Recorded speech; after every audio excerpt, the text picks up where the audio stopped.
We have a vision of doing 25,000 units between now and the year 2035. It's very important for us that everyone feels like, this is value that they're getting.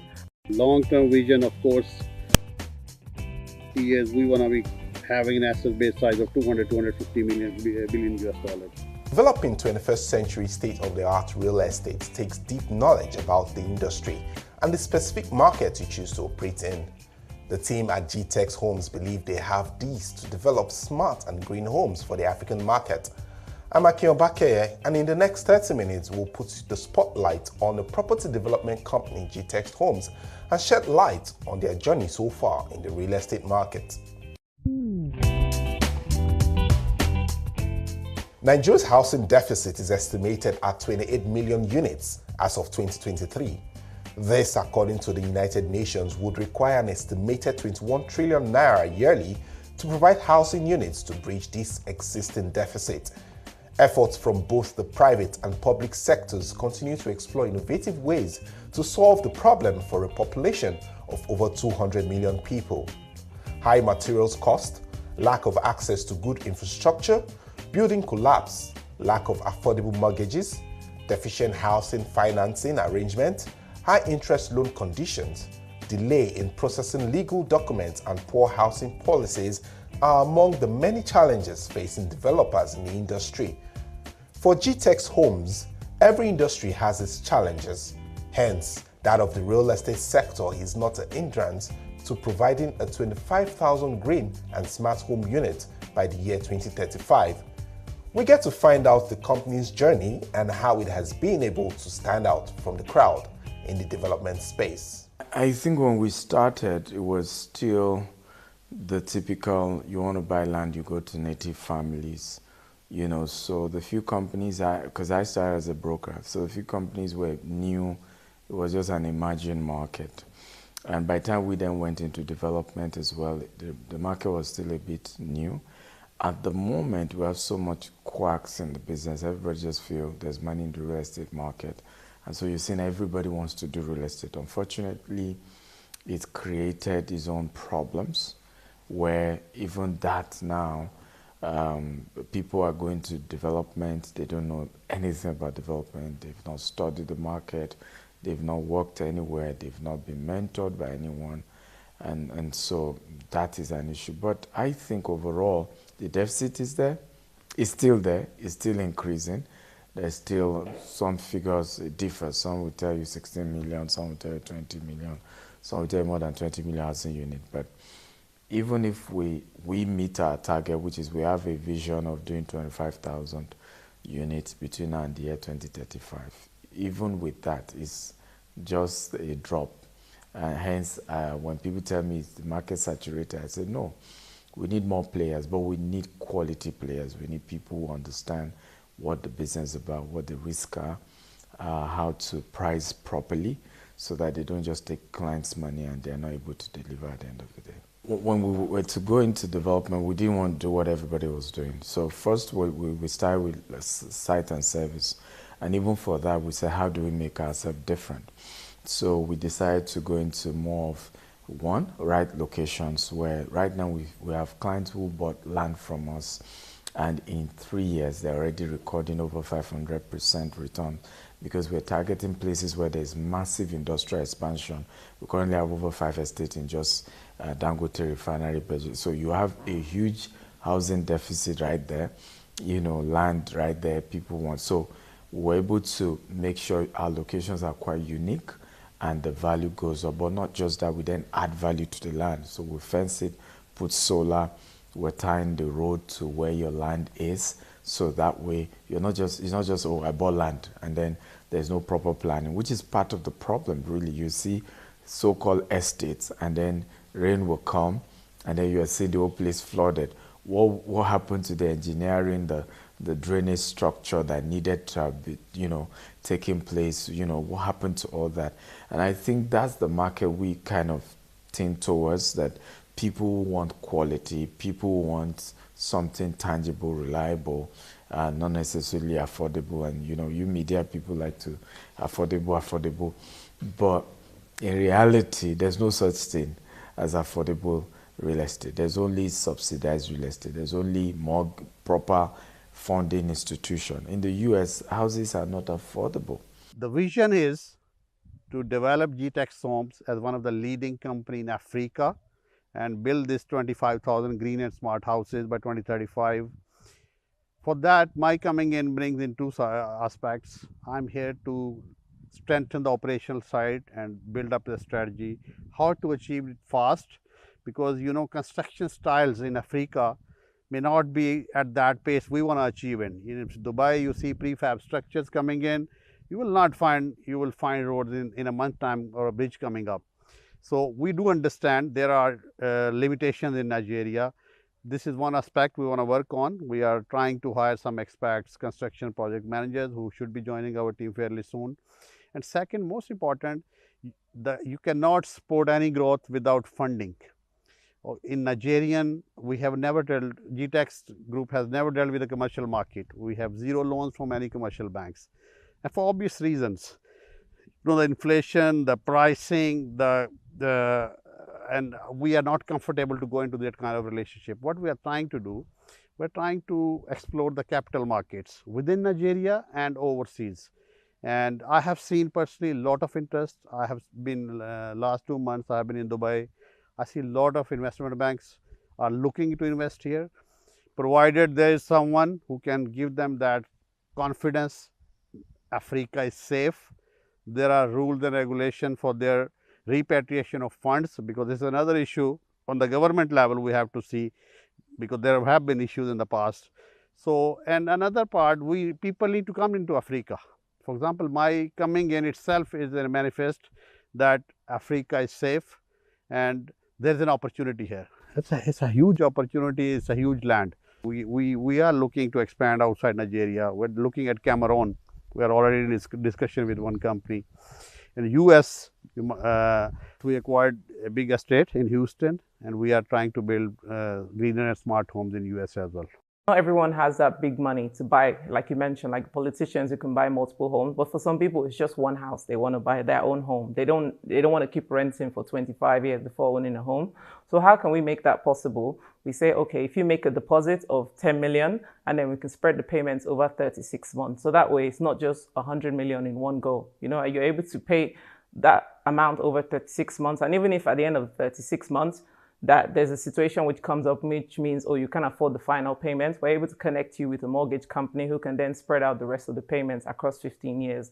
So instead of you paying 20 years of rent money, which, by the way, is money that you're not going to get back, unlike a home where you're actually buying into that home, the value of that property is actually going up, so it's actual equity for you. So instead of the money which you would have gone toward your rent, you're now able to put that money aside into a home that you own, and not just a home. It's because a home is very personal. You know, you're going to spend money to furnish that home, to make it look as you want. Imagine doing all of that, and then you have to give the keys back to the landlord. But this time around, it's your own property. So it also adds a bit of self-esteem to you as well. You're able to say, yes, I own a home. You know, do you want to come to my house, not my landlord's house? You know, so it's a different game. And I think for us, is making those opportunities available, which is what hasn't been very common within Nigeria. Like typically it's not something that people are willing to offer because, I mean, from a risk perspective, but because for us, the key thing is empowering people. We want to see people progress. We want to see people's lives be better. So because those are our goals, those are our mission, that's our key mission. So for us is how can we make that possible by, you know, giving people as many options available so that they can take advantage of what works for them. For an investor entering the real estate markets, capital appreciation is key. But the company believes accessibility remains crucial to driving growth in the industry. What we first of all need to understand about pricing is the fact that what I will use to buy one property in the US, I will use to buy 4 here. And when you also look at capital appreciation, we sometimes you see people say, oh, but the devaluation is eroding the profit margin. But what we fail to realize is that the profit margin is also increasing rapidly because of the huge deficit, right? It's only here in Africa that you can say you bought a land last year for, let's say, 5 million. And then a year later, because Lagos State announced something, it's now 10 million. You won't find that in the US. You won't find that even in Dubai where we operate or in the UK as well. So when you compare apple for apple in terms of capital appreciation, versus how devaluation and as well as inflation, you realize that there is still significant, appreciation and value in the market. As also because of the deficit as well. People just need the house. What I think we should begin to talk about is accessibility, not affordability. How do we make housing more accessible? I still don't understand why people have to do cash buying for real estate in Nigeria, right? And it's not our fault as developers. It's the banking institution. It's their fault. I did a transaction in the US, and because I don't even reside there, so we're always sometimes doing transaction as a foreign company, expanding into the US. And I remember, I don't need the local bank's money. I don't need anything. They just need to give a letter to my lender in the US stating the volume of transaction I do with them. Here in Nigeria, they are saying no. It shock you a bit. But that's the kind of, financial institution you have in Nigeria, right? It's not that robust. And then, of course, they too will blame the CBN for that, that, we're having issues with CBN. We're trying to get to say, okay, let's even start mortgage, because it's difficult. The best way we can help people is we can start a mortgage firm and tell people, hey, give us 20% and we'll give you the house. Thank God we even own the house, so your house becomes collateral. You don't pay us, we take back our house, the way it's done in the US and other part. But they are telling me you need to deposit, is it 5 billion in CBN? We want to grow, but a substantial growth, a sustainable growth. We're targeting these homes which are eco-friendly, smarter and greener. We are unique in the market. But at the same time, we are conscious of the fact, and we are doing all the risk management, even arranging funding, looking at the Nigerian real estate space. There is a competition, but I think we're unique in and we might not be the cheapest in the market. So our target market is little different than maybe our competitors. And there are always, we see a lot of interest from Nigerian diaspora outside. So even we have an investment arm, we call GWest Capital. We do take investments and give them yearly returns. That's also a very secured structure. So we are conscious of the fact there are risks around, but we plan year by year a sustainable growth. GText Holdings says the bulk of their clients are people in the diaspora, and this drives their strong focus on meeting the quality standards of this too peculiar group. You said land is abundant in Nigeria for one, which is really good. But what we found is a lot of people were only concentrating on the very highly populous areas, but they didn't realize that when there's an area that's coming up, that means there's more opportunity coming. So now, if you imagine that many years ago, Lekki wasn't what Lekki is today. A lot of Lekki was sandfield. So some people saw into the future and they bought into Lekki, and now they're enjoying the rewards, because at the time when they bought compared to now, some people cannot afford the cost of them now. So what we're also doing, one of our properties in Ibeju Lekki, we've discovered that Ibeju Lekki is going to be the next future of Lagos. All of the big refinery, remember we've got Dangote's refinery across there. We're most likely, in the future going to have an international airport there as well. So you want to be where you're able to buy now at a price which by the time that area becomes developed, the value of your property will go up as well, just by nature of the fact that area, at the time when you bought, it wasn't what it was. But now we're in an area where, people can come in if they can afford it now. 10 years down the line, the value of the property has gone up. So in reality, we're not just going after the land that's already been built. We're also looking at the new opportunities, which is the beauty of being futuristic about it. Most of our, because for us, we're focusing on green and smart homes. A lot of companies are not thinking about that. So we're a very futuristic company. For us, we're not just looking at it today, because as we all know in Nigeria, things change very quickly. But one thing that wouldn't ever change is the fact that the value of land will always keep appreciating. We are trying to build a very secured and collateral package for whoever funding is coming. First of all, there will be land-backed securities. We'll offer a full collateral package plus corporate guarantees. We will incorporate some incentives for these investment banking. Going down the line in 20 years, we might do a valuation of the business. We might take it public on the stock market. We might offer them some equity discounts. Tomorrow they can actually become shareholders in the business. So we have this kind of long-term planning going forward. So yes, there are issues at the stage, but I see a lot of growing interest coming into Africa, because there's a lot of money sitting in Europe. For example, I was in discussion last week with an asset manager company in Zurich. They are paying, there's a negative interest rate on deposits. So they are looking market like Africa, where they can invest in a secured platform. Greener and smart is the future. This is happening globally, and there are no boundaries for that.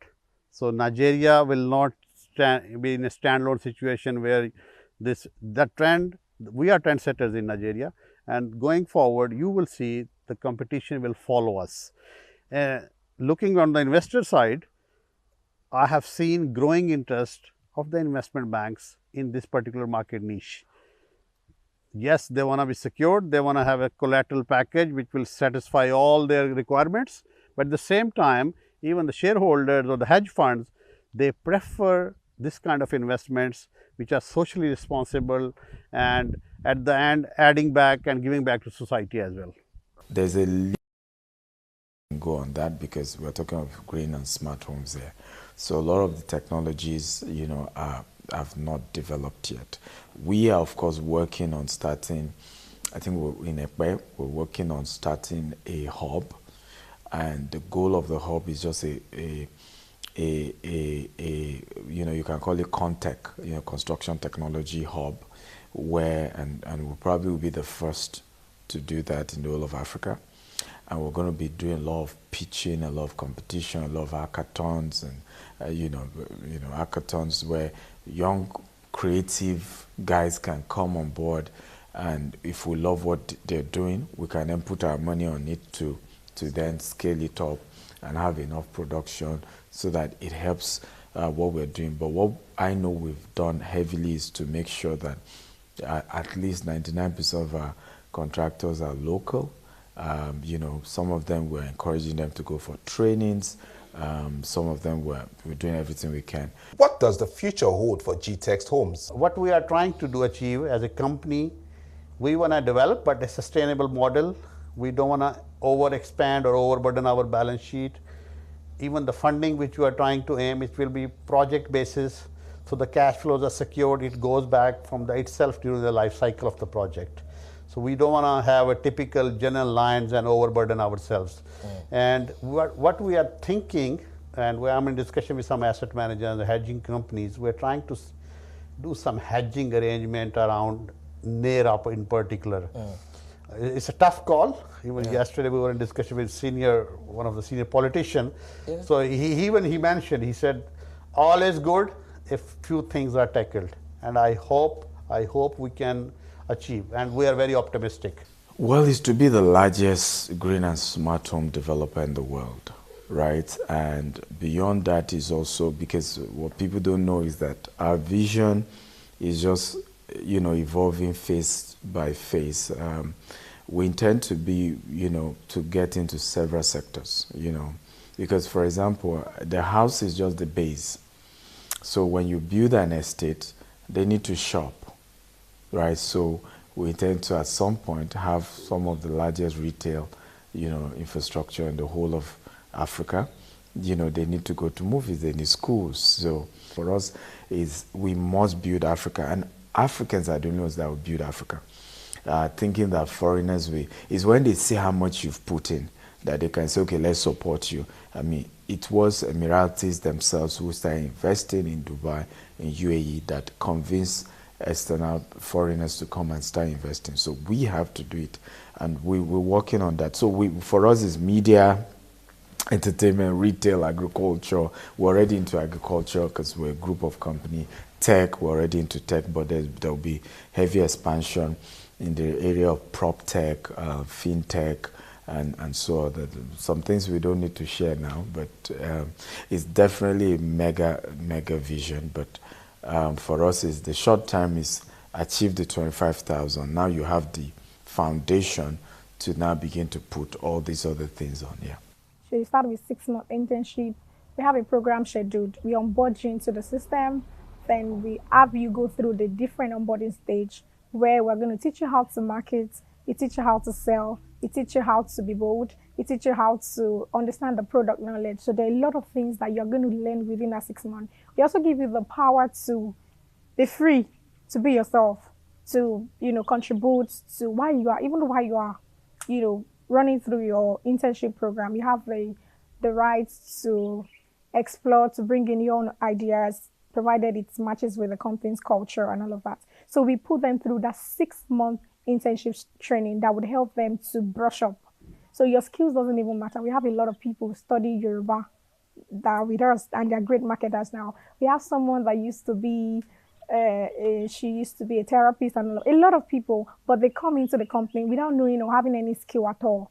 We have a program already. We have an academy called GText Academy. So from that academy, when you come in for the 6-month program, we run you through the step-by-step what you need to learn, and you learn that within the space of 6 months. And we have a lot of people selling, within 2 months already, making millions. We just had one that sold 60 million within the space of 3 months of shipping. And she knows nothing about marketing, nothing about real estate. She just came in through the program called internship. Then she goes through the academy, you learn a lot. So your skill doesn't even matter for us. We have what it takes to actually put you through the step-by-step processes to help you, match up with what we want and how to sell better. Little drops, they say, make an ocean. Stakeholders in the real estate industry have a crucial role to play in addressing Nigeria's housing challenges by coming up with innovative concepts and solutions for the real estate industry. I'm Akintayo, and that's all we can take on this episode of Focus On. Thank you for watching. Bye for now.